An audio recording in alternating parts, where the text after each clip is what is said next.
kuri rero abantu bibuka ko Ndimbati ari umwere igihe cyose atarahamwa n'icyaha. Igihe cyose turabona irangamuntu twibika kujya no mu byo guhamwa n'icyaha ni umwere igihe cyose turabona irangamuntu. Ikindi Sabin ni umwere igihe tutarabona irangamuntu. Ko ari umuntu wambwiye ngo ashobora kuba yararungurutse ku irangamuntu yagasanga hariho 2022 ubwo 2022 ko numvishe ngo umwana impapuro zigaragaza isaha umunsi n'itariki n'isaha yavukiye ko byose babyandika muko zishaka ko ari mu kwake itariki 3 zo kwake nabyumvishe gutyo sinabihamye ariko njye mbaze nasanze cyazo cyanyerega nta nubwo mukoresha impano yanyu yo gukeka umwana wo gukekera kwemeza ko azavayo mu minsi ngahe umwana wo gukekera kwemeza ko azamavayo mu minsi ngahe. Ikindi cyane nshaka kubwira abakobwa iyo sevye ko mu monde ni ikintu kizwi kinamenyereye. Iyo mugiye kwinyesebura ukamubaza imyaka afite 17 yita 18 mbere yo kumanura risane nje nabo njano nka apotre mbabuze kumanura nta ngo mbabuza kwinyesebura kapesa mufatire kugeza igihe Yesu azabasurira nkuko yasuye Sawuli ariko mbere yo kumanura risane banza narabashe kuba nahindura abakobwa batanu mu cyumweru kimwe batandukanye uwera Clarissa nuza batanu batandukanye mu cyumweru kimwe twarabashaga mu gihe cyacu twarabashaga sinajya kuri mama ibyo mbizi neza niyo naba nanywe niyo naba habaye byandi bango wanyweye ukora cocktail ngo ya nguvu nguvangamo ngo Hennessy nguvangamo ngo John Rick ibyo wavanga byose ntago bivanga ujya kuri nyoko n'umusazi ngo atinyanye uko ni nakutakagombye niyo waba wabinyweye bikakumena kujya ku mwana umunsi wa 18.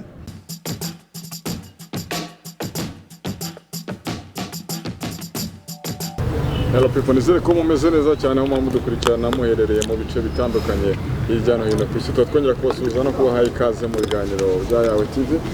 Nizere ko ibyo mugiye mukora bitandukanye mukomeza kugenda muhirwa n'imirimo itandukanye muri kumwe.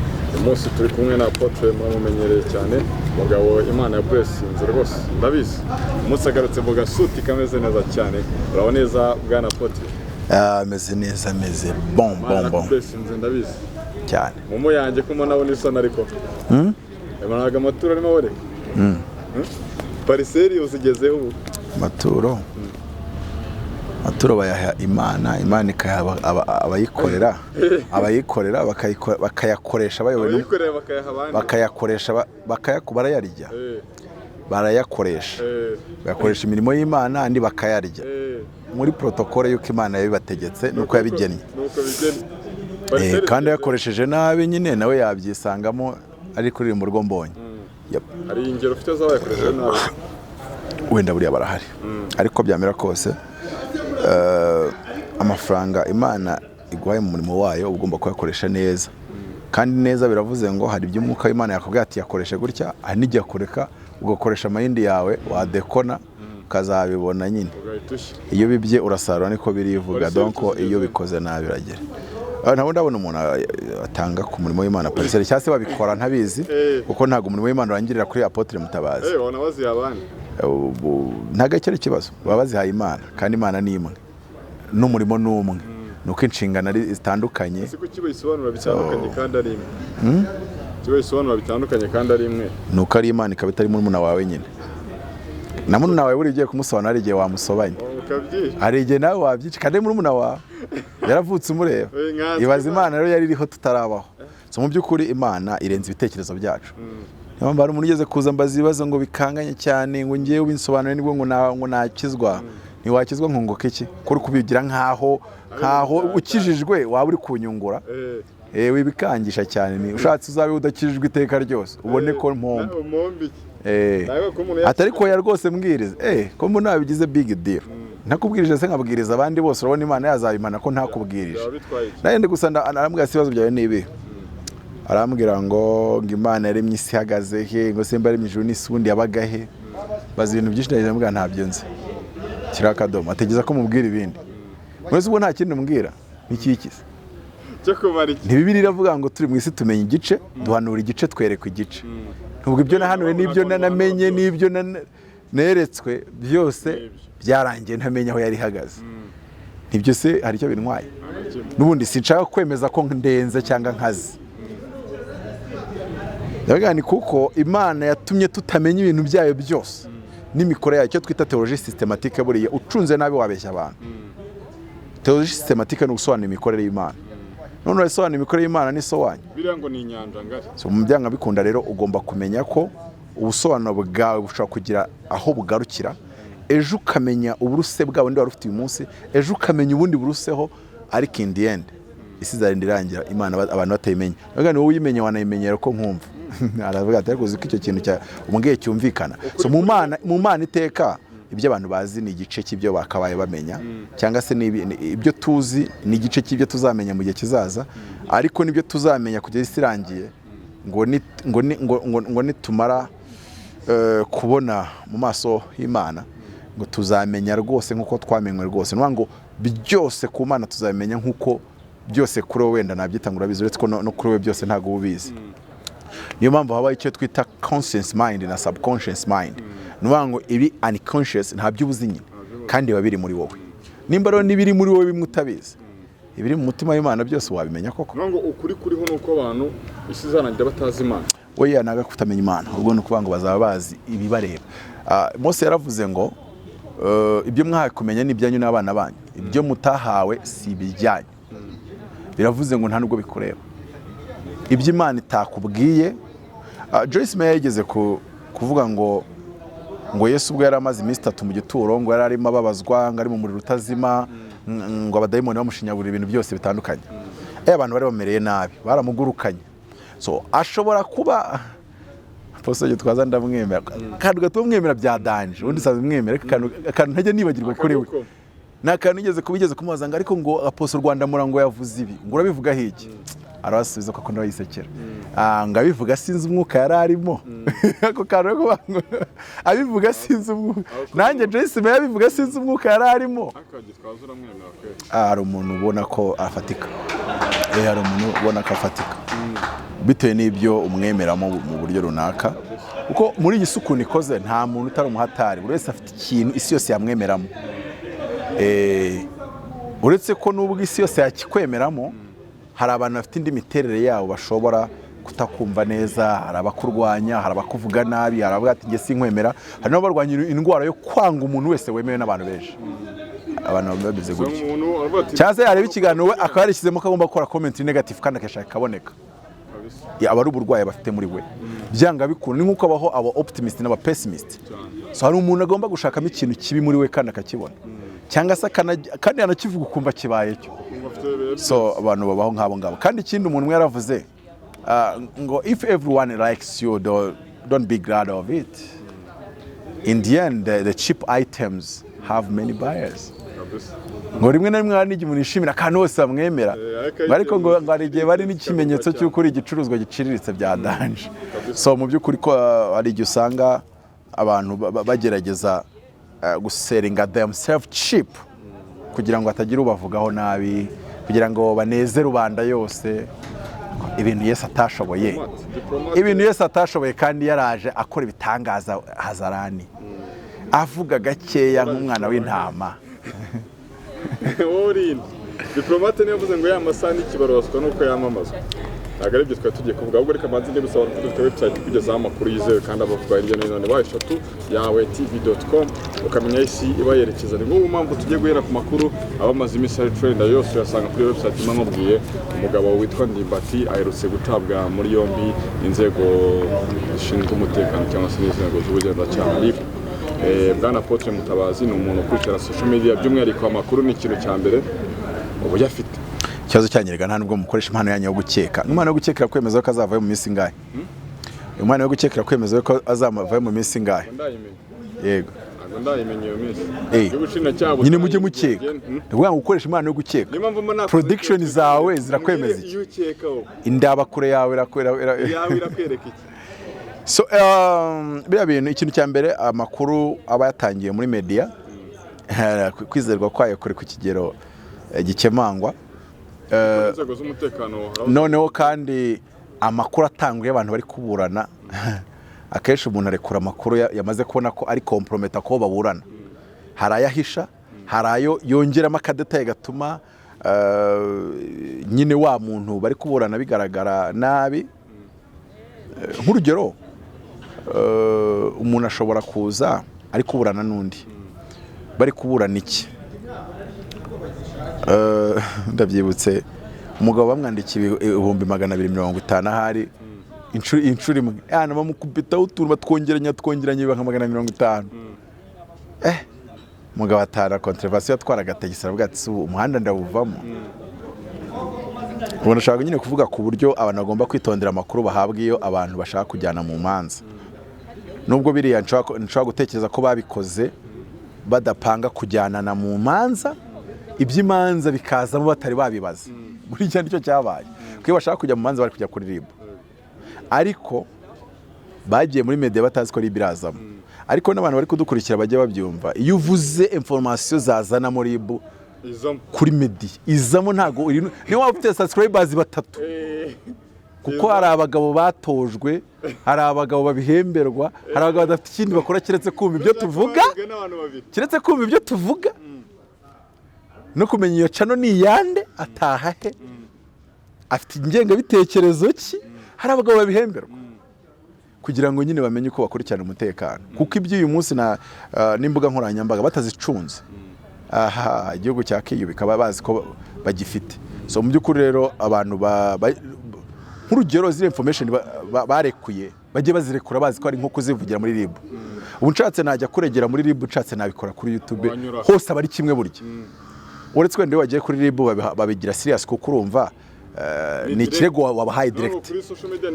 Ariko social media bashaka ko afite akazi kenshi nibirirwa bakijyaho cyane cyane ko kutakijyaho nuko babona ko itari sensible cyane. Ariko muvande ubu nje nkano nkavuga ni nge naho naciye hariya mu gasyata mbona umuntu uri gutegura igisasu mu nzu ye, basubiza inyuma nka gatatu bavuga ko yari ari gutera urwenya, yazari injuga cyanga biriya bintu byari byo. Byarangira bambajije bati ubundi duha amakuru neza bigimeze bite. Baca mu nzira yo kugenza gake, bagukanga, bakwijijisha, bakugurira rimwe, inzira zose bacamo, ariko birangira bamenye bite.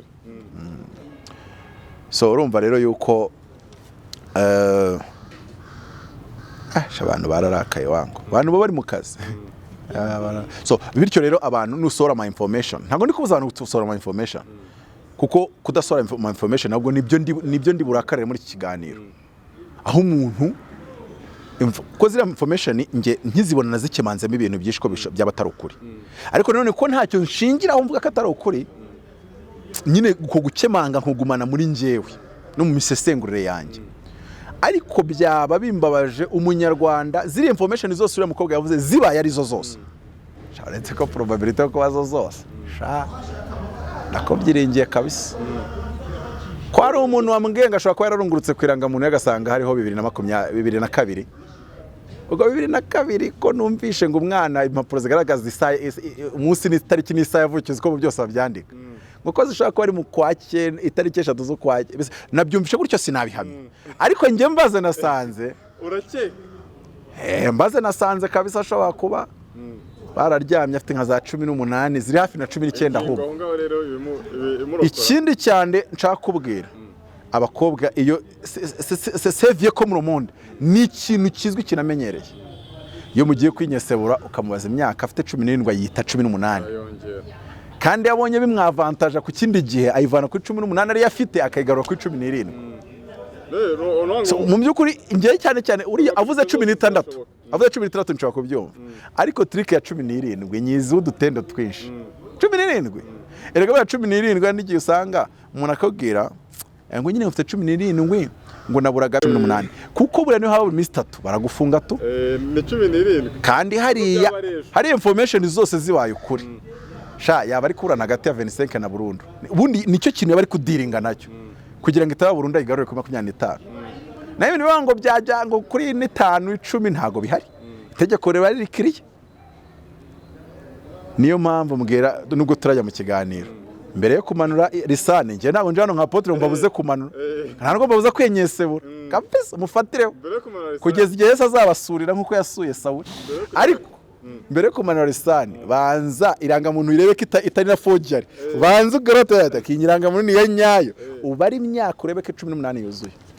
Ngewe nyibikora kuko burane abantu bazigira abatari bo kubikora, nshobora kuba nari ni mu bimbere mu gihe cyanjye twarabashaga wa turabasha buriya nimba narabashije kuba nahindura abakobwa batanu mu cyumweru kimwe batandukanye Uwera Clarissa nuza batanu batandukanye mu cyumweru kimwe twarabashaga mu gihe cyacu twarabashaga so ariko ibyo tubiveho ntabwo nanje kubabwira ko mu myaka 18 nabashaga ku myaka yanjye 18 narabanzaga nkareba mu isakoshi ye ID icya kabiri nge ntanwa narebaga 18 kandi nyifite 18 nashakaho 21 maze nige sinzazira mineri nitwa ngewe ese umuntu uri muri restauration umuntu washatse kwinyensabura waza ko kakibuka kubaza indangamuntu kibazo kiretse nimba kiretse ari ku bupeti ubu no bupeti nibwo bubibona bukagira ngo ahari ni boro buguyeho oya none muri no minsi ibintu biriho magambo make nta muntu wakabaye abibona ngashyuhe azifu ndafata urugero rundi rworoshye umuntu ashobora guhora saa 7 z'ijoro akaribwo mwiyumvanamo mwajya gushaka agakingizo mukakabura usanga amaduka yafunze kandi urabizi ko kuri ngingo y'agakoko nta wizera ugundi bibaye kandi na mwana amaze kwemeza ko mu mujya kuryama hamwe nta diri igomba kubaho nta gushyuhaguzwa neje azaza cyane anagenda uzabona abandi ubwo ndi gushaka kubereka abantu iyi si turimo bige kwifatamo imyanzuro ko nkunda kubwira abantu nkabwira ngo love is not a feeling is a decision bivuga ngo ndumva napfa ngo ndumva narangira wapi banzu ubiteyarishe neza mu bwonko none se kutarabona mama wawe ngo wumve wapfa nawe ni umugore kutarabona umukobwa wawe se ngo ubone wapfa don't call it a feeling it's a decision nuko mutwe wawe wasetinzemo decision ivuga ngo mama ni mama ni nkuko nanjye ubona setinzemo uvuga ngo utagejeje 21 niyo byaba byagenze gute nabisetinzemo nkiri umupagani nkiri mu myaka 18 n'ubu niyo principe wewe ubu ngubu mfite umugore ubu ngubu ndi umukozi w'Imana ariko biramutse bibaye nibiba ntago bundi hari ibintu nzi ntashobora kugwamo rwose hari ibintu umuntu agomba kuvuga ngo nk'urugero sinajya kuri mama ibyo mbizi neza niyo naba habaye byandi bango wanyweye ukora cocktail ngo ya nguvu nguvangamo ngo Hennessy nguvangamo ngo Johnny Rick ibyo wavanga byose ntago bivanga ujya kuri nyoko n'umusazi ngo atinyanye uko ni nakutakagombye niyo waba wabinyweye bikakumena kujya ku mwana umunsi wa 18 kandi ikindi irangamuntu ugomba kuyibona cyane nk'iyo ubona yuko wenda nk'urugero uriya muntu uri inyuma yawe kazi sinamubaziranga mushaka imyaka 18 urumva icyo kintu none se buri yuriya mwana umurebye yaramurebye ahita abona yuko yayirengeje oya tujye kuri kameme no ngo haraho gukeka hari ahantu ugomba kureba ugahita uvuga uti uyu muntu aracyari mu bato ubwo akiri mu bato rero reka making sure ko imyaka igeze uyu ni inama ngiriye abantu bose ariko ubona bitanagayitse ko nyine usanga bari kubaza ngera na principe nagiraga navugaga no kameme hari abantu bakunda kuzana teori ivuga ngo buriya umugore ubyaye kabiri niwe banameze neza ubundi 17 nibiki hari nibi wato niturinja mu kiganiro hari n'ibintu mba numva ntago bumva ngo umwana urutanyina ntago bavuga mu myaka yose je ndayibutse ni danje muri iyo nuza hari umuntu igeze ndeba mbona taye mbona ko imyaka yaba irengeje cyane cyambaje nuko naje gusanga 20 nimwe yanjye niyemeje atayigejeje sha yarafite 19 yarafite 19 nyifite 18 ariko ngiye nari ifite principe ivuga ngo udafite 20 ye ntitugire icyo dupanga so ariko reka twigarukire abantu babe serious kuko iyo bigeze ku mategeko nta parido nta cyene wabo iyo riguca cy'itegeko rwose riba ryagucakiye so mu by'ukuri rero abantu bakitondemo ikindi biriya bintu nibimuhama ribu ntitubwire izina rya rogi barayemo ngo inatubwire icyo yahanishijwe nzababaza ngo alo na rogi ze kuzamo se rogi ntabwo yemerewe kwinjiza umwana utarengeje imyaka 18 wenda yabikoreye mu rugo wenda iyo ngingo umwana ashobora kuba yanamusanze umwana kandi avuga ko bamujyanye muri rogi akabyuka byabaye ngo uraboti na rogi nayo ikurikirana none se hari imikino ihari reka tugomba kubaka u Rwanda rugendera ku mategeko nta guhana umwe ngo basigunde Oya ejo nandikiye Prosecutor General. Ahubwo twari kuza kubigenera. Oya ntago ndabitinda ibyo ngibyo. Ni ibipolitike byinshi. Nahimana atabwe muri yombi. Nahimana bashyireho international arrest warrant. Byo yigize.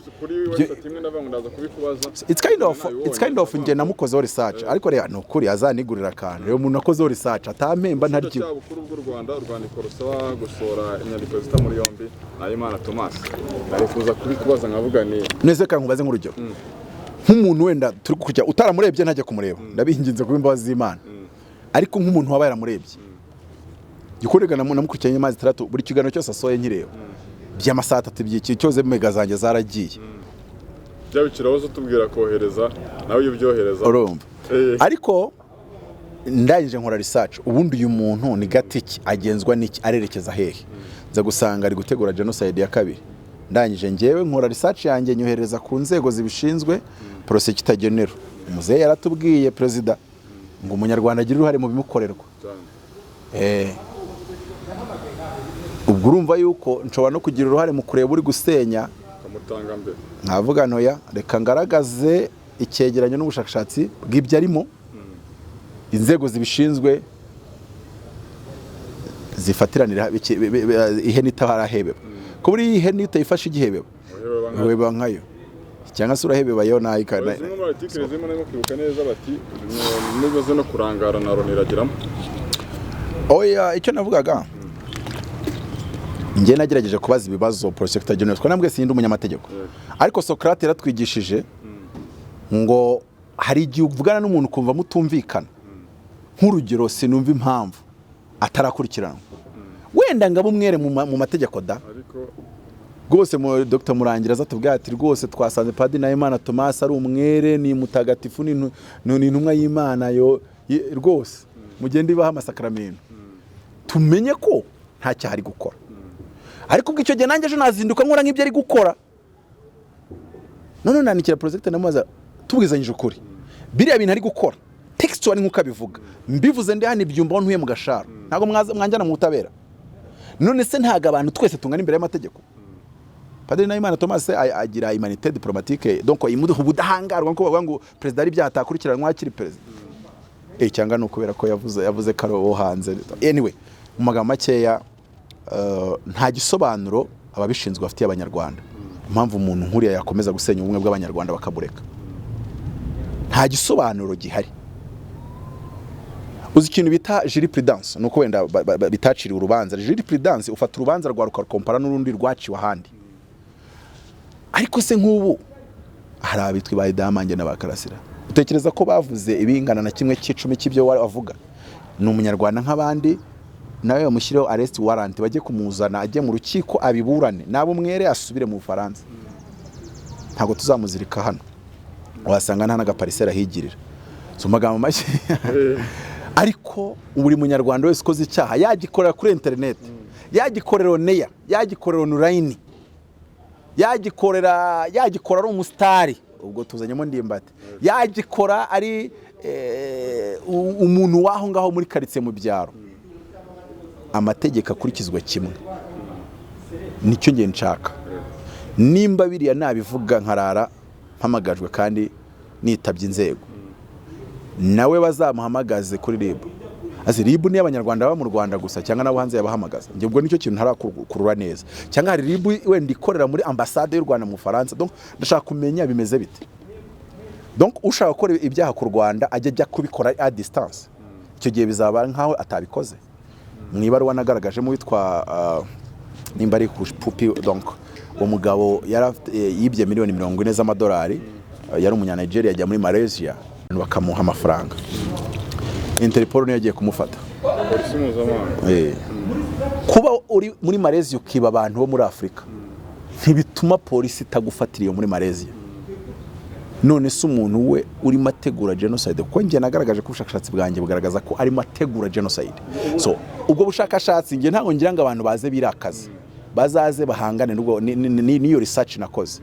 Nge ningaragaza ibyo yavuze n'uburyo ari strategic kuma biri gutegura genocide. Undi we aze qui se fasse l'avocat du diable agaragaza uburyo ibyo bintu biri kubaka u Rwanda n'iterambere rwose n'ibintu byiza ku banyarwanda mu buryo butandukanye. So mu by'ukuri rero reka twigarukire ku cyawe cy'Imana Ndimbati, ariko umunyarwanda ntago yarebera umuntu akora amabi. Reka mfate urugero rworoshye.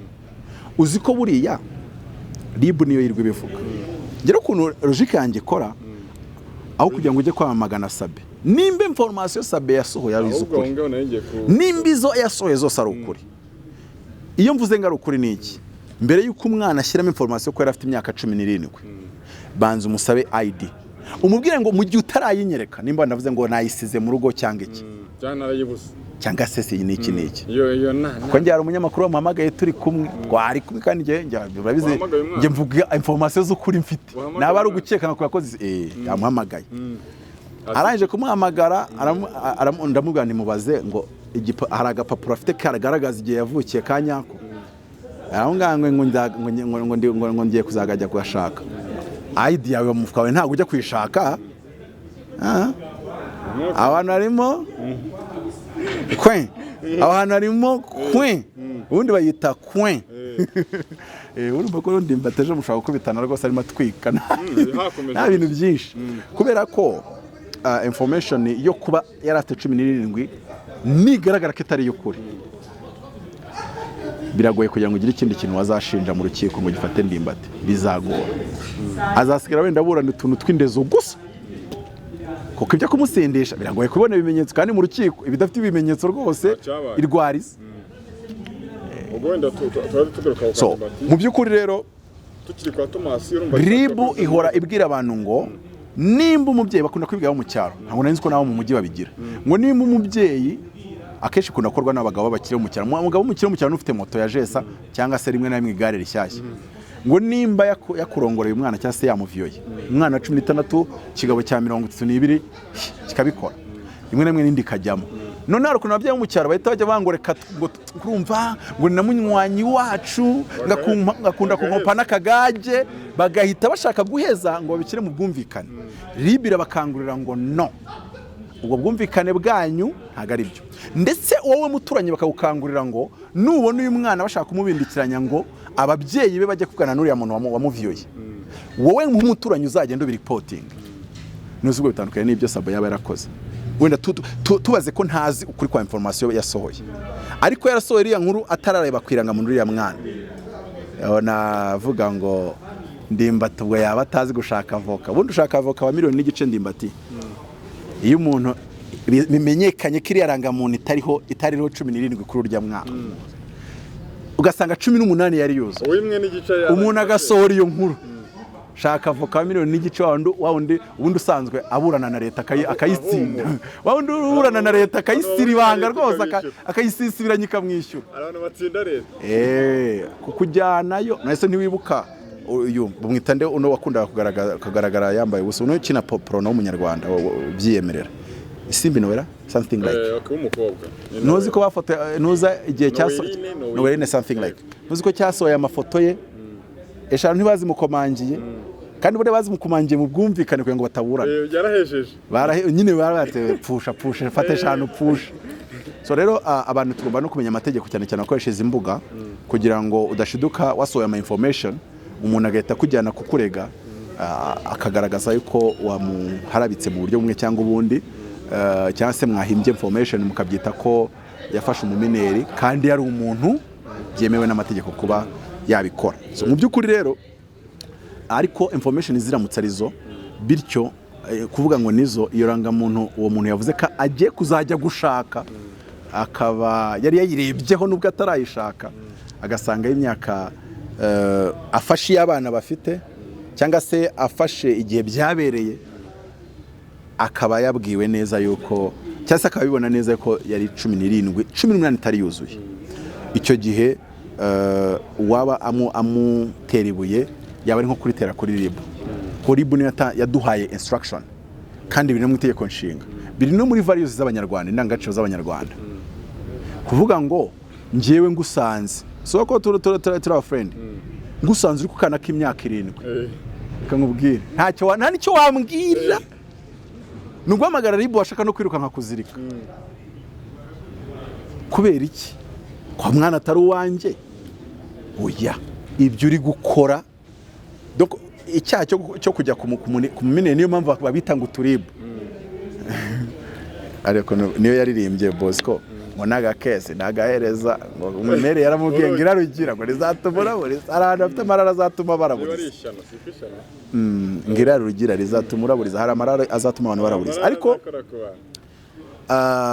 information ziramutse ari ukuri haravango yagombaga ngo kumushyira ku ruhande ngo Ndimbati ni umuntu we ngo ni inshuti ye muri case yo gufata umwana ku ngufu message y'ubuyobozi dufite iri kiriya kuri icyo kintu rero nge umva ukuntu ngewe nanarize ibintu aho kugira ngo urakare Sabin nimba information koko yarafashe akaribu sikozo mwabwise uburibu se nyine nimba bafashe akaribu menye nyine kara akaribu so noneho rero nta munyarwanda ufite inshingano zo kuguhishira kuko nawe yaba ari kugira complicité yaba ari ubufatanya cyaha nawe buriya ubukiri safe atarabikubwira nibwira na ribu nimumenya ko ari umuntu umunyamakuru yagezeho akamubwira information zirimo yuko yari umumineri cyangwa se ari umumineri hari umuntu wamukoreye biriye icyambere so atazamubwira ati jya kuri ribu amushyire mu modoka mugeze kuri ribu nari futa yimugezeyo icya kabiri inkuru nayimukorera kandi isora atayidetinze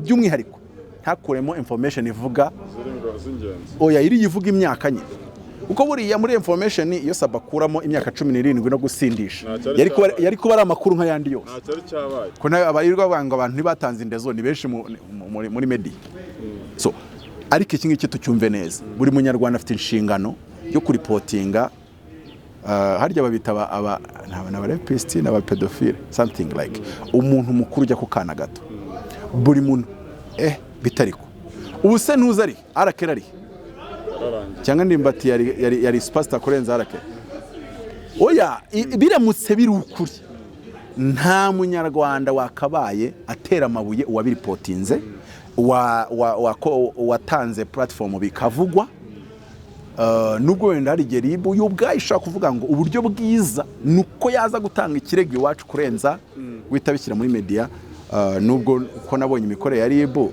nuwabijyana kuri ribu bitagiye muri media byazindukirayo mubizi se ko guparedinga ari akantu wenda ukomeje kuri iyo ngingo reka tuvuge wenda hari abantu kuri social media zitandukanye nawe urazikoresha ujye ubibona byaba ku status atandukanye bati basa nababwira Sabin bati sinisakaye basa naho yahemukiye Ndimbati ariko bamugana ukantu nimba information batazihimbye mu nima cyo koze ikintu ari gukorera Ndimbati ni kimwe numvishe muri kuko njewe ni nayo nkuru nabonye yakoze agahamagara uwo bari kuvuga mu nkuru akamuhamagara akanamishyira mu kiganiro wenda wasanga amuhamagara mbere yo kugikora ariko urabona ko yamuhamagaye akamaza ngo kuyu mukobwa mutunguye mu kiganiro byose ari nabyo wenda bahera bavuga oya wijyanaho ngaho abantu bari kujya maranga mutima wa bias bashyire ku ruhande imbaza njewe ko ninjye udashyiramo bias Ndimbati ndamukunda ariko njewe nagukunda nagira wakoze icyaha ngukunda ndi kukujyana ribu ngukunda ndi kukujyana we ngukunda nkujyana ntago nkukunda nkukishira kuko uburi kwica societe mukunda umujyana we mukunda umuhisha ari nacyo kintu gikunda kugora abantu benshi mfite umuhungu imyaka 20 musanze ari ku gakobwa k'imyaka 7 nagira gute wajya kuri ribu nahita mfata mukandara nkagenda mvuga ni mwana wanjye ndagukunda ariko tumanuke tugende uzava waritekerejeho nzanagushakira avoka namujyana nkanamushakira avoka unahenze ariko ntago na erega ikibazo numara gukipinga umwana wawe ugahisha information yakoze iki kintu ejo se nubona uwabandi wari kubikora uzamutanga kuko ari wabandi cyo guhishira ngo umurozi bikarangira none se nimba utamuhishiriye uramutse ubivuze ugasanga nawe case yawe yarayimenye wamuvuga yagireho nawe yawe akayivuga urumva ko mugiye gukora akantu reka nk'itigobe ihangane nk'itigobe ko se nakitisho oya igobe nisho ry'imbwa mutangiye gukora akagobe ko gushyigikira abanyamafuti ntabwo ndi kuvuga ko Ndimbati bimuhama ko aracyari umwere kugeza ubu ngubu aracyakekwa oya iriya myaka nawanje nkwereka yuko ntabwo nigeze ngizera kandi yazamutse kidogo ikaba 18 hasigaramo ikibazo cyo banga umuntu wa 18 wa 48 kuko Ndimbati wenda kiragiye yari afite ineno afite inshingano ko Ndimbati ariko bari kumuganiriza muri gobyore bananyoye akambwira tuzi ko nafashaga koga ka 17 ye atariko Imana ishimwe ntago byankozeho. Uzi umuntu utemerewe kubivuga ni pasiteri na padiri, nawe babimubwiye mu kwatura gusa. Uzi information dutanga iyo bazitubwiye mu kwatura, nuza kwatura yuko uri gupanga guturitsa etage, gupanga gutera u Rwanda, nzabivuga nta nubwo Imana izabyita icyaha. Buriya no kubeshya FDR nta cyaha kirimo. Buriya mfite uburyo nanjye nkabeshya FDR ngo muze mbajyane Dubai bakisanga i Kigali, aho buri mu mavuta. Elisa yarabikoze, rega ntago bira mu gisoma neza. Elisa yabwiye abatipe baraje kumufata ngo muze njye kubereka ahantu Elisa abajyana ibwami. Nta nahantu hamwe Bibiliya n'Imana yamushinjije icyaha cy'ububeshyi. Ariko iyo ni kuri case ya sécurité nationale. Ntago uzavuga ngo n'umugore yakubwiye ko yacinye mu mugabo ngo urahita uzinduka kujya kubibwira umugabo we. Tugomba kugira ubwo bwenge. Ariko ntabwo umuntu afite inshingano yo guhishira inshuti ye yakoze viole. Icyo kintu abanyarwanda tukibeho clear. Nimba ari n'umuntu mu nshuti zanjye wakoze viole, ntirizagucike turi kumwe, kuko ryangezeho izaba riri kwa Jano Runga. None se ikindi kwanza nimba ari nibanga waryibike ryakunaniye kuri bikuza kuri mbitsa, noneho hari aho noneho ntago ari wango Ndimbati yabwiye inshuti ya Sabin. Uyo niyo kandi byaba ibyo. Sabin afite obligation ategekwa n'igihugu yo kujya kubiripotinga.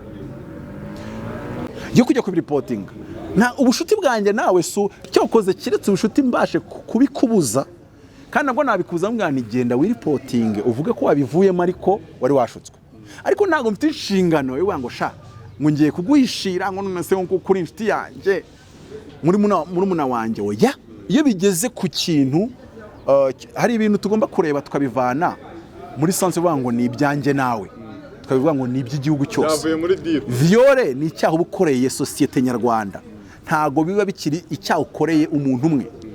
Nk'urugero, umuntu akwiciye ukamubona, warangiza ukabona ni umujama wawe cyangwa se akagukoma akaje, ariko diro ndi kumva bari kuvugamo yuko Ndimbati bamushatse mu 5 niyo ne 3 ari byo vuga uti se kuki umuntu atahise ajya kuri ribo kuregayo agacana amakuru.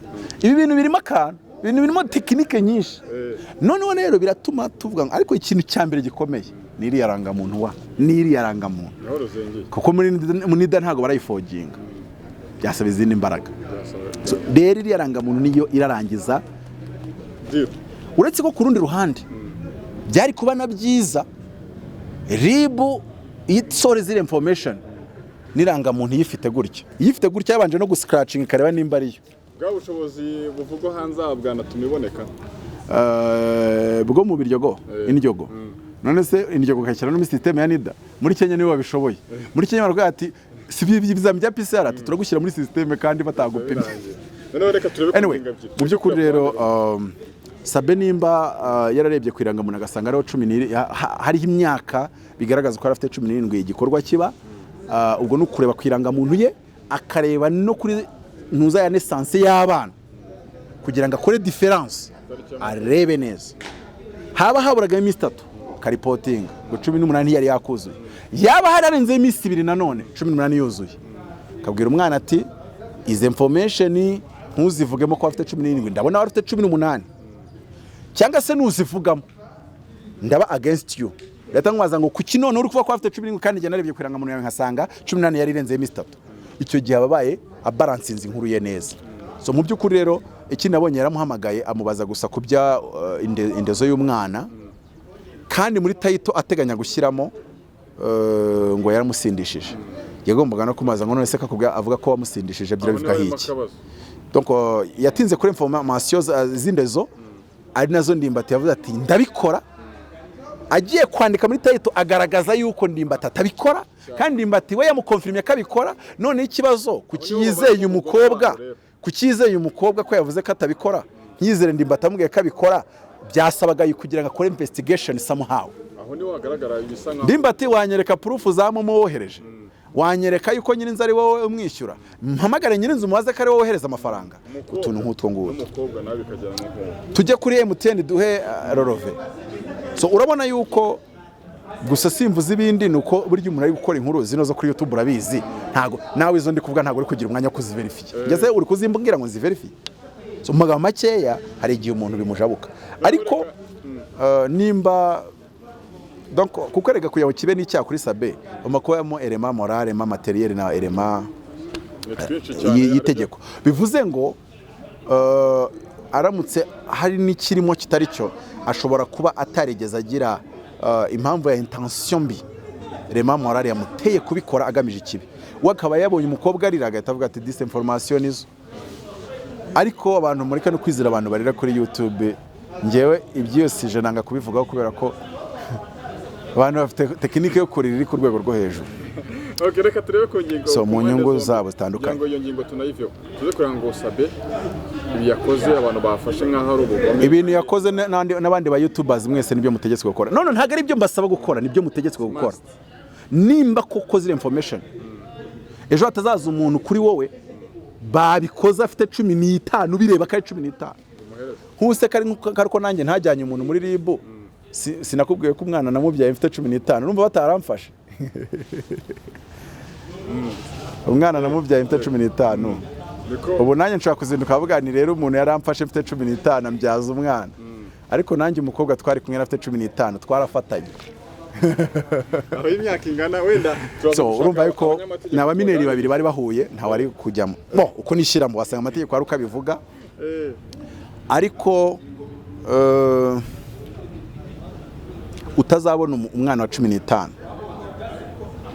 wahuye reba nk'urugero iyo mvuze ngo 15 nibwo nabyaye umwana wa namubyaye n'uwa 40 RIB yagabaye iteramo igahita ivuga ngo uwo mudamu wadakarani haciyemo imyaka ingaye 20 yose cyahana buni cyaha kidasaza wenda abanyamategeko nibo babiturusha kuri iyo ngingo simbizi neza cya genocide nziko kidasaza n'ibindi nka bingaye aho nshatse kuvuga ngo wowe Patrick kuri yawe TV nubona umwana wa 15 akubwira ati umugabo umusore niyo yawe 18 wa 20 uwa 25 wa 30 wa 40 wa 50 noneho yayishizemo wonyine umwana wa 15 ati niko byagenze icyo uzakora uzaverifye ko afite 15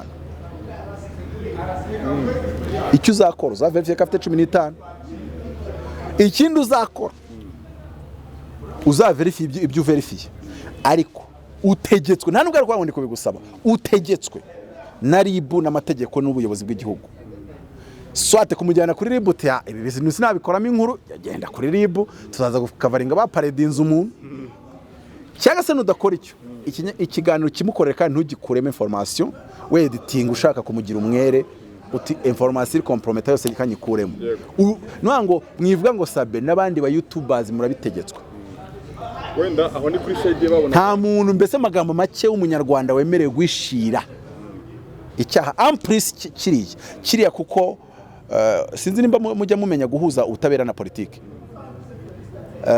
ndabyuka perezida yigeze kujya kurahiza cyangwa se gutangiza umwaka w'ubucamanza sinibuka icyo yaragiye gukora aravuga ati ibintu by'abantu bafata ku ngufu cyangwa se ba viole izo manza ndashaka yuko muzishyiramo imbaraga cyane iyo noneho byavuzwe gutyo noneho babigiye gushyirwamo umunya imbaraga ziri politiko ni nkuko muri Bibiliya havuga ngo abantu bose mububaye ngo cyane cyane abarukwa no kubigisha ijambo ry'Imana ngo bubahwe kabiri buriya hariya Paulo nawe yarabishyizemo igipolitiki ni ukuvuga ngo aravuze ngo abantu bose buriya nabo kubahwa n'ucuruza imineke no kuba ariko avuze ngo abigisha ijambo ry'Imana bubahwe kabiri biravuze ngo kuri iki ngiki cyo nciye akarongo so rero ku kintu cya viole mu Rwanda cyaciwe akarongo pe tukiri wenda kuri iyo ngingo ya Paulo bati wenda ubwo tuvuge ngo wa muntu bize kugenda bite kugira ngo umuntu ataza guhuza amarangamutima ye no kuri guhari bavuga wenda ko Sabin yakora ubugome yakoze ariko ukaba wirengagije abenshi bari mu marangamutima abenshi aho kugira ngo bajye kurakarira Sabin nibajye gushaka information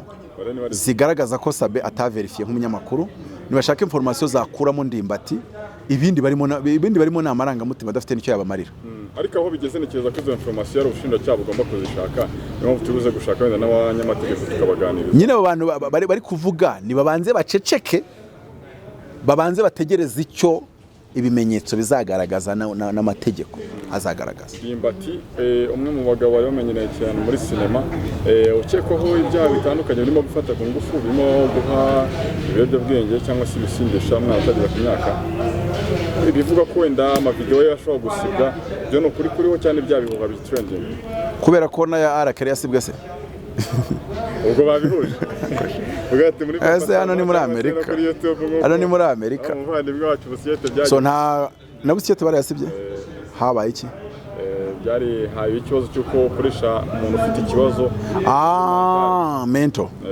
zarasibwe wow ariko hari akantu yavuze karafata kabaye so anyway rero kamvuga iki ngiki kivuga ngo kuba wenda byasibwa kiretse hari urimo nawe ufite ikibazo kiri mental nese arahuza n'ibyara ariko yari yafashe utwana ibintu by'ubupedofili n'ibiki byose sinzi na logique wamugane mvuge nka Gitwaza sinzi umwuka barimo bajya gusiba video za Rakeri ariko hari impamvu wenda buriya babikoze bashobora kuvuga ati wenda umwana yajya mureba akamubonamo image y'umupedofile umwana yamureba izo ndirimbo yazireba zikamuterehamuka bafite icyo bagendeyeho hari umwuka bari barimo ariko reka nkubwire ngiye gukeka kwanjye kuranyemeza yuko iriya quelque chose quelque part ushobora gutuma Ndimbati nyuma y'ukwezi umubona yidegembya ari gutwika cyane bivuze ngo rero ariko ntago ari ikindi kizatuma yidegembya nuko byasangwa yuko iri yarangamuntu ari ya 2002 nkuko ibyo bihuha numvishe ibihuha radio runwa bihuha rumazi kabisa zambwiye nguri hamukobwa ni wa 2002 rero nimba ari wa 2002 ahubwo Ndimbati yongeye yakize kabisa ategura avoka abacaneho ko mu Rwanda nabonye ari ikintu bakunda kwirengagiza iyo umuntu yakureze injistom ugomba gukiranukana ubundi umuhindukirana mugereka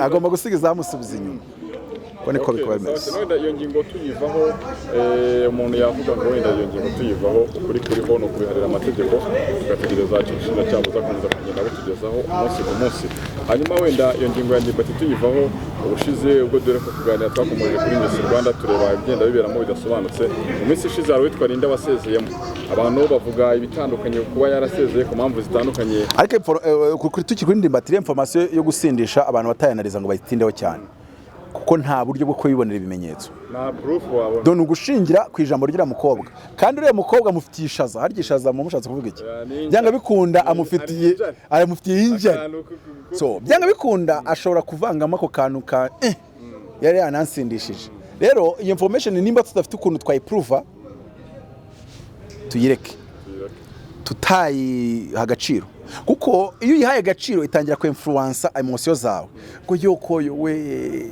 urumva ko ihitiza n'amarangamutima menshi mu buryo bumwe cyangwa ubundi niyo mpamvu rero navuga ngo abantu banarize ikintu kimwe cyo kuvuga gusa ngo 17 ibindi babe babiretse kuko byakujyana amarangamutima menshi n'ingingo tubivaho witwa Murangira Thierry ikindi tugaruka kuri Ndimbati abantu bibuke ko abagabo bose baterinda batanazemera we kuba anayemera hari undi wabibaza kuvuga ati nge sinjye uterinda njyenyine ubwo abantu bari gucira urubanza Ndimbati kandi wenda mwebwe abakobwa babwe ngo manza kabaye utunganga njye itera njyenyine uretse nimba ari ibintu by'ububwa kubuzi ko wayikojejemo hari ugatangira kuzana ibintu niyo wavuga ngo wari wambaye agakingirizo ntigacika uko wabikoze utarajya kuri gupimisha ADN ntukazana ibintu byo kuburana ngo sinjye ubikora njyenyine ngo ntago ari njye twahuye twenyine biriya n'ububwa n'ubudoge ni n'ubusega kwanza n'ubusega abantu muri kudukurikira mwese abantu mwihakanya abana ngo ntago ari mwe mutera madamu mwenyine oya n'ububwa n'ubusega ukujya gushaka kujyana ahandi n'ubusega umugabo aterinda akiyaka n'umwana amwe magambo ya Dr. rero Murangira Thierry B naryo ririmo so rero nimba uriya mugabo yaremeye akavuga ati nge ndahaha undi ati ntuhaha hari harimo iyo umwe avuga ngo ndahaha undi akavuga ati kudahaha oya biba bisaba kugira ngo bikurikiranirwe hafi kuko abantu iyo begeze mu manza abagiye mu za divorce bakubwira na buri wese yiva yakavuga n'ibitabayo bumwe mu butumwa umuvugizi wa RIB yatanze harimo ko umuntu adakwiye kwitwaza fame afite adakwiye kwitwaza ko ari umusitari ngo ajye muri abo bana niko kari gusoreza iyo ngingo umuntu ushobora kuba yakwitwaza fame undi Apotre Mutabazi umuntu wanjye narawukoze rwose amacano narayatwitse ukambyitwaze nk'uko twana dutora oya nabakangurira kubikomeza ariko bakazabikomereza amageragere ibyo ari ikibazo nimba yumva ari ashaka kubikomereza amageragere ubwo ndo magambo make ya femu ntacyo yahagarika mu gucirwa uburanza kwawe kuko iyo aba femu yari buhagarike ya arakeri yari bugire gute so mu by'ukuri rero bya femu abantu babishyire ku ruhande bigire kuri Miss Rwanda imirekezo no kuri finale Miss Rwanda barimo bageze abo babeza ariko ko nabonye ibyo bantu mwashinja ngo ntabwo iza bafite ntabwo nitegereje neza kinabonye nuko muheto yakuye zina muheto muri liste yasohotse bampaye liste nshakamo muheto ndaribura tanganditseho divine muheto bari kweho wiringiri ku bushake haje kugira ngo badushyire muri njyari finali y'iryo rushanwa ego kugira ngo bazatwereke umwe mu bamisi uzagarira igihugu cyangwa se mukwiza mu gihugu witwa Linda aherutse kuvamo bamwe baravuga bati wenda igavugaho ibintu bitandukanye byatumye avamo we kuki batamubajije se nawe hari igihe bataratanga amakuru ariko nyine hari abantu bahafa aho ngaho nk'uko uvuga umuntu yahamagaye turi kumwe niyo mpamvu tugira ngo tubivugeho natwe tuba tuvuga umuntu akibaza ngo zimwe mu mpamvu zishokereza ko zamukuyeho ni iby'abantu baba bavuga nta gihamya tuba dufite ariko nyine tureba ibyo abantu bavuze niyo mpamvu tureba ngo Sabin biriya navuze ngo yahamagaye turi kumwe ni mu masaha 4 saa 5 nta nubwo ari kera mu kanya rwose yahamagaye numva ntaga mugenge atiranga mu ndafite mu mufuka wanjye naga ariko yavuze ngo nzagishaka mundi kugishaka cyangwa kigaragaza imyaka yawe uri gushaka ubu ngubu zimwe mu mpamvu rero zishobora kuba tuma wenda nk'umuntu yasezera muri Miss Rwanda neza impamvu zatuma umuntu asezera ntabwo ndi umuhanga wa Miss Rwanda ntekereza yuko nyine abayisubiyeho none se mvuge ngo abayisubiyeho bamwe rero mu babikrititse baravuga bati buri hari umwana yabujije amahirwe nawe ari kujya muri 20 oya ibyo ntibakabigema n'ibiri ibyo n'amarangamutima we yagezemo igihe cyo kwirotera yumva kirimugeze yumva yibimujemo afite uburenganzira bwo kwirotira rero kuko nubundi ntago bose 20 bari babambere ubwo nubango rero we afite impamvu ze ntago abantu bakomye kubitindaho ikintu cyitwa amarangamutima ariko nkurugero ashobora no kugeramo akabona harimo katazadanje akazisoma neza akabona arazibonye kugira ngo nduhire ubusa hatashye ngewe ubonye uzatsinda na Rwanda ni hagati ngiye muzi yakiri kare ntabwo byoroshye no gutegereza finale zabangira ngo niba nibuka neza no 19 z'uku kwezi kwa gatatu ariko ubundi abantu bavuze ko muheta azatsinda babikuye ku kiko byavuzwe kera icyabikuyeho nuko ku munsi wa mbere w'amajonjora ya Miss Rwanda witwa Mutesi Jolly ngo akimubona yavuze ati uri muheto rwose uri mwiza kuri ako kantu ibyo ni amatiku nimba ari ibyo ngibyo ni amatiku none se ari kuvuga ngo iki bari bagira ngo avuge hate speech bavuga ngo wapi gito cyo kandi yagiye abivugaho nyine hane bakaba tukuciye ngo yakoresheje nyine ijwi ibona arimo ryamugiriye muwe na urebye nahaye nini oya buri umujaje ni nk'umwintateyina ku ruhande rumwe ntujye ubona Simon muri AGT hari ababwiye ati ariko nkawe nk'ibi wabije mujye ntabwo yari wo mwanya wawe ati cyaka ibintu ujyamo rwose ariko akana ababwiye ati wow umujaji se n'utagomba kugira oya sinamarangamutima n'imvuga akoresha ziba zirimo something of entertainment ibyo yavuze kuwa mbere si byo yavuga kuwa kabiri buriya naje bamuheto babiri basa ntabwo bavugaho bimwe biturukana no kuri iyo segonda ikise kiza muri we cyane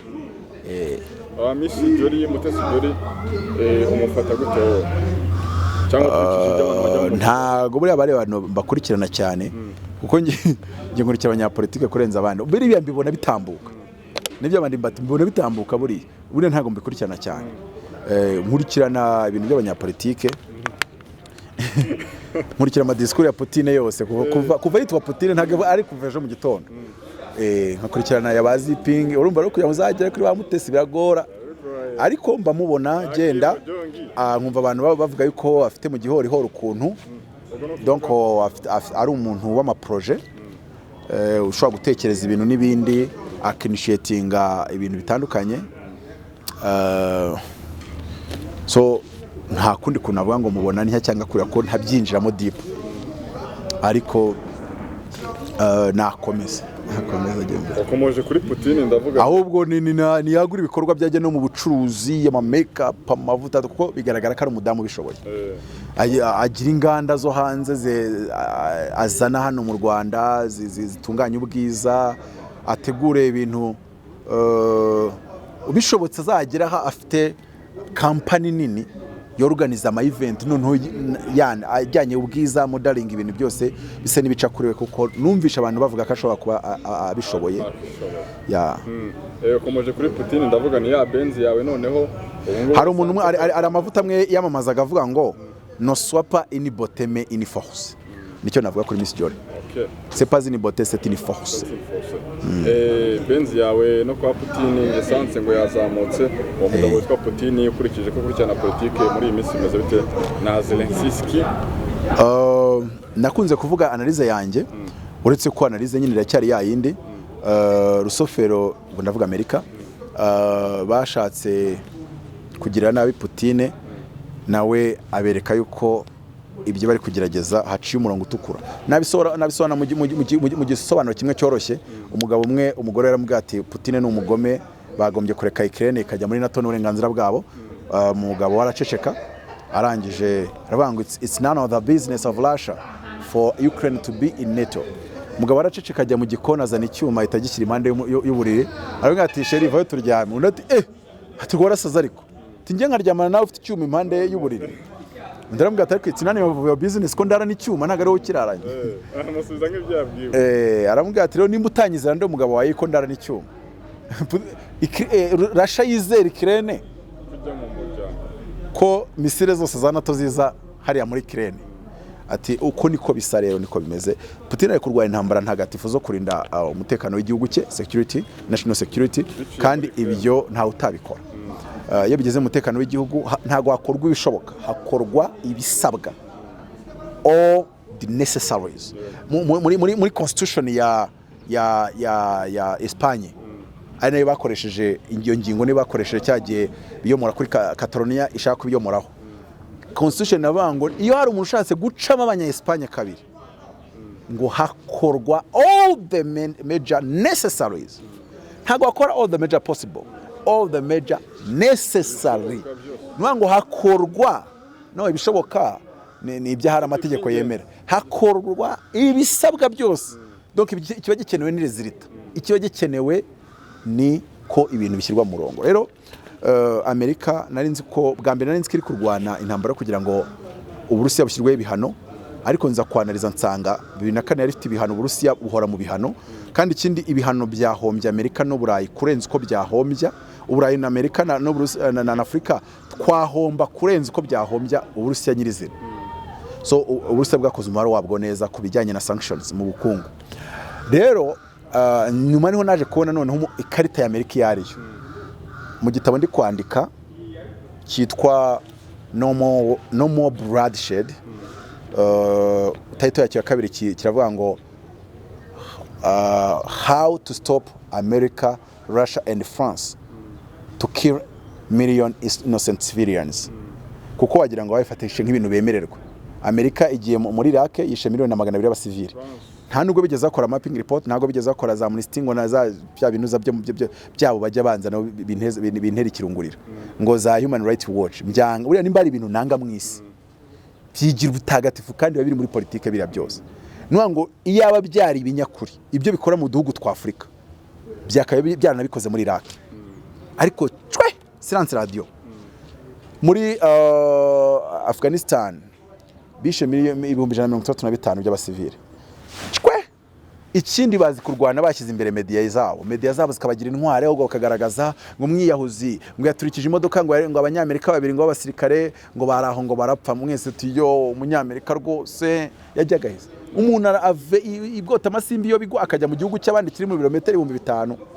sous prétexte ngo hari umuteroriste ese umuteroriste twamenya ariyo byavure kuko umuteroriste uwatanze information ko ariyo ni nawe watanze information yuko Iraq ifite ibitwaro chimique n'ubarimo donc ni ikinyoma kugeza naho Trump ari kwiyamaza avuga ngo Bush yabeshye UN abona abanyamerika ari kubyivugira ariko donc uyu muntu wabeshyera ngo umuntu afite ibitwaro bya chimique yanabeshya ko umuntu acumbikiye mu terroriste kuko nta hantu mu terroriste acumbika atawa amavuta ukibaza amavuta byara aba terroriste ubu no mu Rwanda habonetse amavuta yataboneka mu terroriste utera Amerika bakaza no kumurwanya ibintu bigakomera so mu byukuri rero we no muri Libya buri ababonye ariyo so Amerika so sont des diables zigendera nuwango nuko gusa bagerageje ku branding iyo umuntu abonye umunyamerika atavuga ati mbonye Imana y'u Rwanda mbonye abantu beza ikindi abaturage b'Amerika bazi kwitandukanya n'ubuyobozi bw'iwabo ngibyo se kare ubuyobozi bwabikoze twebwe nk'abaturage we are innocent ariko ntacyo reka nse n'ubicishije iriya ntambara ahubwo mwakabaye mumbaza Imana ibivuga iki uko mu mujye mugira ngo Imana ntacyo bitekereza ku ntambara ahubwo wenda tujya kubyi iriya ntambara yarasha umvuga icyo Uwiteka itekerezaho kizarangira Ukraine izaza yemere gusinya amasezerano na Russia magambo make yibagirwe nato nk'uko umuntu yibagirwa ibere rya nyina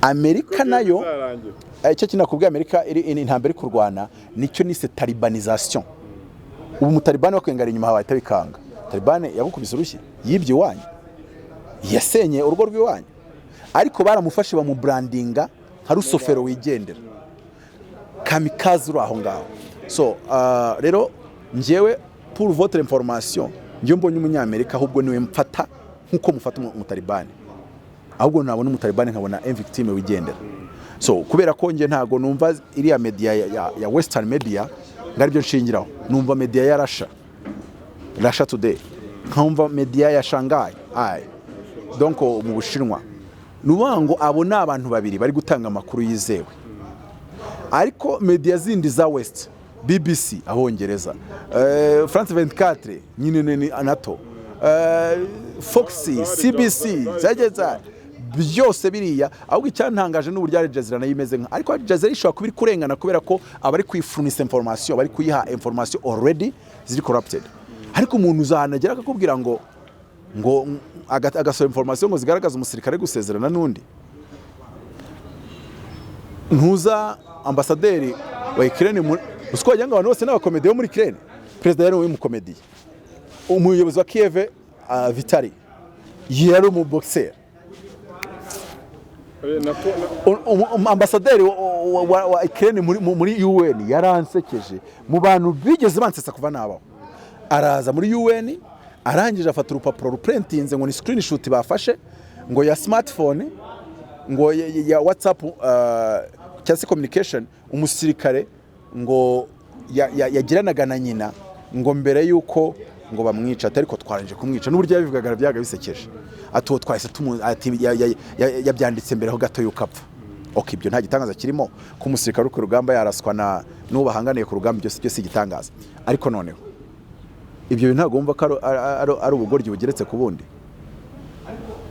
nanjye utari umusirikare ntago najyana abantu ku rugamba ngo mbarekire smartphones ubu se tujye twabona abandi babyeyi bafite abana mu gisirikare cy'Uburusiya batikoze chat nabo umva ukuntu iyo chat ngo yavugaga ngo ngiye kwibasomera bamuhaye ijambo kwandi abaperezida bahagarara muri UN bagiye kuvuga ijambo kabisa rikaze arangije aravuga ngo reka mbanze mbasomere chat ngo mama ngo ubu ngubu rero ntago tukiri mu myitozo ngo ahubwo uyu munsi ngo turi muri Kiev ngo turi kwica abana ngo turi kwica abagore ngo turi kwica abasivile tamureba abanyamerika baraturebye babona turi inzanga baratubonye bagomba kudukora siporo ya nuwanga Amerika yo iri kurwana intambara zayo zo kwangisha isi abarusiya ariko ikazirwana ikinira mu buzima bw'abanya-Ukraine kuko ntago hari Russia iri kurwana Ukraine Russia iri kurwana na Amerika ariko bakarwanira muri Ukraine kandi hakarwana abacancuro bitwa abanya-Ukraine niho umunyamerika bera umugome mubi abari gupfa sabana be si bene wabo sabo Miami saba California saba New York ariko we as long as biri guserventereze none usujya wakoze Zelensky hari ibyo akora yibwirije uriya mukomediye yahangana na Putin no byose ni seya ibiri kubimubwira NATO ihagaze byose ni NATO cyangwa se Amerika ntago njya ntandukanya NATO na Amerika turasoje rero so magambo make ya iriya ntambara icyo Uwiteka agaragaza nuko bazasinya amasezerano nyine bikarangira gutyo wenda ibihano nabyo bikaba byajya ariko icyo Imana igaragaza bazasinya amasezerano intambara irangire amahoro yongera hinde navuga ko ari ikintu cyiza ndetse n'iriya ntambara izaba ari ikintu cyiza kibayeho n'ubwo wenda abantu bazaba bapfuye kuko in the end we die ntago abantu bazabaho iteka ryose ariko hari ikintu cyagihindutse muri concept y'uburyo abantu bafataga Amerika hari ikintu cyagihindutse mu buryo abantu batekerezaga NATO n'ibindi muri nashushe nugaragaza icyakorwa kubera ko uyu hariya bamwita nde uyu nguyu Macron yasimbuye ninde perezida w'Ubufaransa Macron yasimbuye rirancitse wigeze no kuza mu Rwanda rirancitse rikunda kuncika yavuye kureba Macron kubera ko yahamagaye François Hollande ahamagara na Nuriya Sarkozy arangije Sarkozy aravuga ngo icyo mvuganye na Macron no kuvuga ngo tugomba kugira sang-froid kwirinda guhubuka gufata imyanzuro runaka ati kandi ikindi ati ino ntambara igaragaje yuko NATO, UN, G7, G20 izo institutions zo muri 20th century cyangwa se ikinyejana cya 20 zisa naho zitakiri gutanga umusaruro. Ndemeranya na Sarkozy ntago zi gutanga umusaruro. Aravuga ngo tugomba kugaragaza preuve of creativity, ngo tugomba kugaragaza ko twakora izindi institution zitekerezanyijwe creativity, guhanga ibintu bishya, institution ishobora guhagarika ikibazo nka kiriya. Turabona yuko iri hagati y'Uburusiya na Ukraine NATO ntacyo yabikoraho, G20 ntacyo yabikoraho, UN nayo imeze nk'aho iri hariya gusa. So uretse ko ntashobora no ari n'ibyo wasanga hari uri gutuma ihagararira kuko ashaka guseriva inyungu ze cyase hari umubare yabikozemo. None nkavuga ngo nge nashyize muri icyo gitabo proposal y'icyo bakora. Nimba bashaka ko Amerika itazongera kwica abantu kuko Amerika byibuze kuva muri bibiri kugera uyu mwaka ishobora kuba yisha abantu barenze miliyoni 2 bo basivile. Uretse kizi kubiha excuse n'ibisobanuro, ariko ibisobanuro ntago bisobanuro umuntu aba yapfuye my friend. 2 millions z'abasivile mu bihugu bitandukanye biri mu makilometero n'amakilometero, ntibaba barwana muri Mexico wena ngo nk'u Rwanda ko rwajya kurwana muri Congo, no, mu makilometero ibihumbi.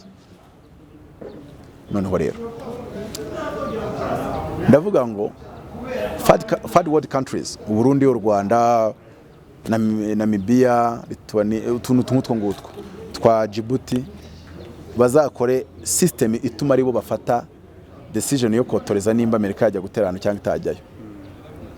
Mu buryo bumwe cyangwa ubundi nzabereka strategy ko muko babikora. Sino institution ukuntu zubatse ubwabyo, Amerika igiye gutera France irayibererekera, niyo yabitemeranya n'izo ntambara bango genda utsibura umuntu wawe.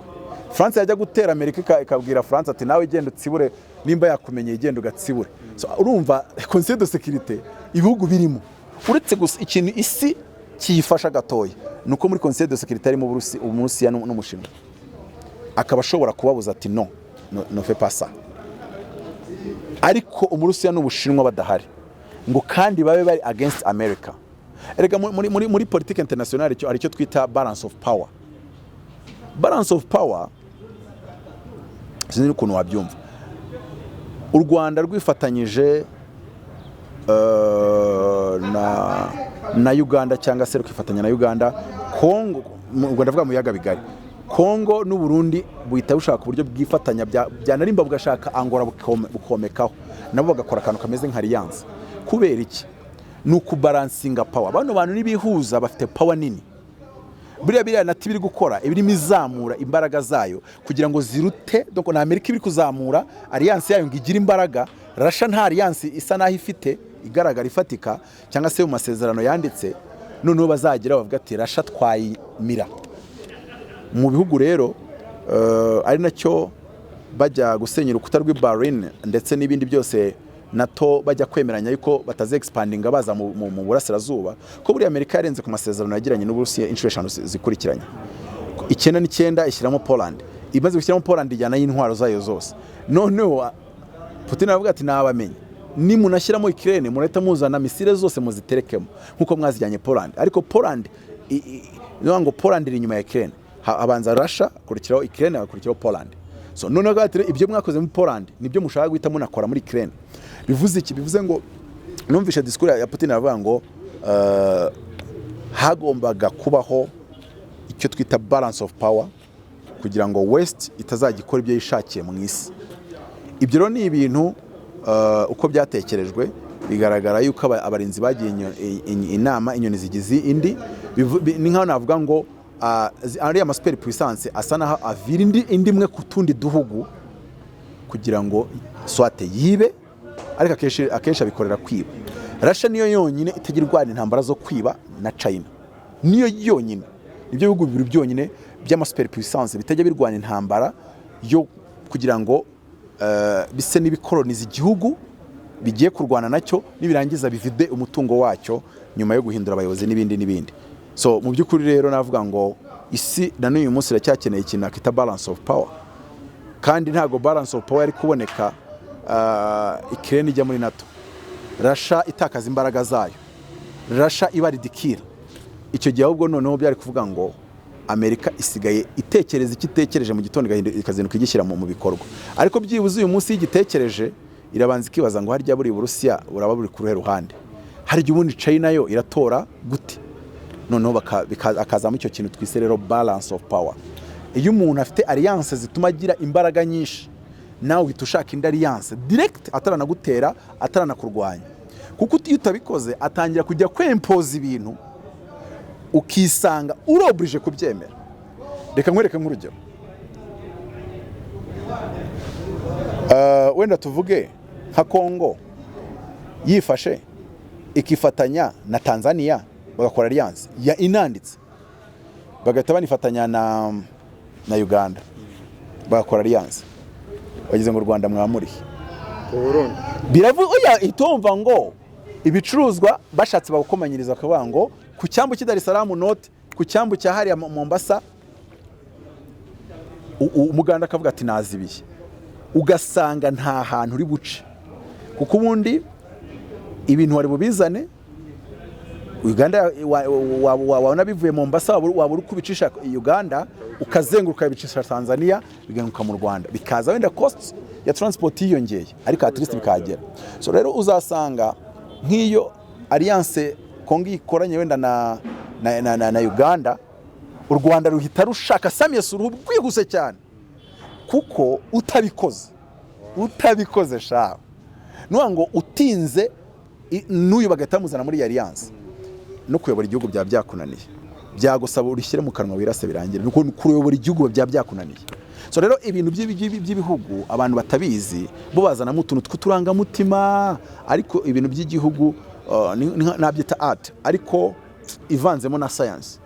Hari ikintu uvuga ngo iyo umuntu akoze iki nawe ukora iki, iyo umuntu abigenje uku nawe ugira uku, nkuko iyo twavuga ngo umuntu azanye igitero cy'ingabo batariyana akadutera, natwe dufata ingabo tukamwataka, wenda hagasigara harimo kubiganiraho muri UN n'iki, ariko ibihugu bigira ukuntu bibaho, kandi uko kuntu bibaho kurazwi kuriho, ni science yigwa, ni art yigwa, kandi ababiyobora bazi icyo bagomba gukora. Noneho akaba n'abayobozi bamwe baba batazi icyo gukora, ugasanga ibihugu byabo ni ibinyantege nke, cyangwa se buri wese abyifatira ku gahanga uko yiboneye, cyangwa se buri wese arabibonerana. Ikindi nasoza mbwira abanyarwanda ni imvugo yanjye cyangwa se quote nanditse ivuga ngo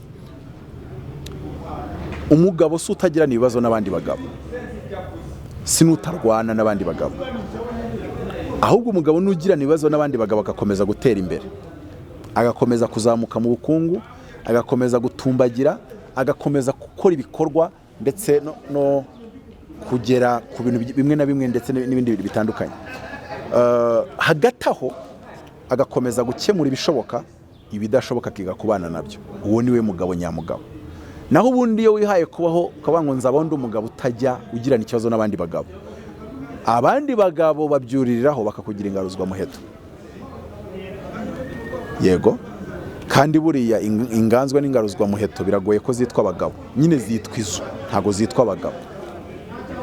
Fresh sana, wakoze cyane kutuganiriza Apotre, bagushimiye cyane, wakoze cyane ibintu bya Ndimbati abantu batabishyuhamo cyane, kubera yuko erema zihari ntago ziracayuka neza ngo tumenye reality, tutarareba kuranga muntu ya mukobwa koko, mureke judgment muyigabanye, tutarareba kuranga muntu gusa. Iranga muntu ibonetse igasangwa ko yari afite 17, nkashyiramo amarangamutima, burerega no kurara keri wasanga barayashyizemo, ariko hari ibyaha society baramaze kwemeza ngibibyo, ntago tuzabyihanganira, ntago tuzabererekera umuntu bikora, tugomba kumuhagarika dukoresheje imbaraga zose, cyangwa se buri muntu wese n'inshingano ye kuri poting wabonye muri uwo murongo, kugira ngo twubake u Rwanda rwiza, sosiyete imeze neza. Mu by'ukuri rero abantu bibuka ko Ndimbati ari umwere igihe cyose atarahamwa n'icyaha. Igihe cyose turabona irangamuntu, twibikirujya no mu byo guhamwa n'icyaha, ni umwere igihe cyose turabona irangamuntu. Okay, reka noneho twibaze ngo wenda ndacyaha burabivugira. Ikindi Sabin ni umwere igihe tutarabona irangamuntu. Igihe indangamuntu yabonetse tugasanga uwo muntu atuzuza 18, Sabin amakuru yatanze ni azaba yaragize uburangare. Sabin azaba yaragize uburangare mu buryo bumwe cyangwa ubundi, ibyo kumva ko yakurikiranwa nk'uwatangaje ibihuha byo ndababyiringiye ntabyo bizaba, kuko harimo utuntu twinshi. Uwa miliyoni n'igice ntago yakwiruka kuri Sabin kubikora akabikorera mu Rwanda ntabyo mbona. Urabona mu bindi bihugu iyo bagufunze imyaka 20 ugasanga uri umwere, leta urayirega ikagwa amafaranga. Hari bari babona se mu Rwanda bafunze basanga ari umwere bakamuhereza. Urumva dufite ukuntu kwacu, simurwanyije ariko dufite ukuntu kwacu. Dushobora kubikora tukavuga ngo bose baje kwishyuza se leta twabona ayahe tubaha. Mu magambo makeya ntago tudesida kuvuga ngo ntayo tuzabaha ko tutanayabona. So ikindi twabanga abacamanza ahubwo bo nibaca imanza bahamye icyaha wagikoze, ariko ni habayeho kwibeshya nawe ntujye kujurira, ntuzaze kubaza indishyi. Rero muri iyo systeme idahindishya umuntu yafunze imyaka 20, simpamya yuko kuba umuntu yavuze information bikaza gusangwa yuko uri umwere, ahubwo utawushima Imana. Ndashima Imana yuko nabaye umwere wibwe tubyina sakanyose, nta kundi byamera. Ariko wenda hari igihe sosiyete yacu izakura. Ikindi umuntu na kushyiriramo information ukabona koko yaba yabikoze, by'umwihariko uri star umuntu akagutanga information itariyo kandi ukabona byakangiza kariyeri yawe, ndabakangurira kujya mushaka abavoka bimwe n'igice, ubundi isambuye ukamakinga ashobora ko bayigurishije, kuko ibyo ngibyo bizaca umwuka mubi cyangwa se iyo dayimoni bizayikubitira mu mutwe yo kuba umuntu yabyuka akiyongoza ngo reka ntwikire kuri kanaka. Oya buriya iyo isimba ataza kurega igihe, buri muntu wese yifotoje ifoto ikibero kikajya hanze bajya bahita bayishyira ku gihe. Buriya namwe impamvu batabarega mwashyize amafoto mwatwitse nuko babona nta kantu muriho. Bande gukangura hirya. Ariko isimbi ntago ari buriya isimbi n'igihe ibintu biriho. Mu gihe ubona ufite breshe mu mategeko tirefepeye Nyarutarama bakubonera akabanza bahebe yari ukuntu kaboneka yo, kandi tugakomeza tugatera imbere. Nicyo kigira sosiyete nyine, si uko tudahangana gusa, duhangana mu buryo bw'ubusirimu, duhangana duciye mu mategeko, duhangana mu buryo bumwe cyangwa se ubundi, ariko ntitubigire urwango runaka. Ntekereza ko isimbi adafitiye urwango abantu bo mu gihe oya nyine babijyanye mu mategeko bamukubitize acaho, nabo basigara amahoro, barubahana. Ndatekereza ko yabubaha nabo bamwubaha. Mwakoze cyane gukurikirana Yawe TV, ndabashimiye. Mukomeze kunogerwa n'ibiganiro tubagezaho umunsi ku munsi. Amahoro y'Imana abane namwe.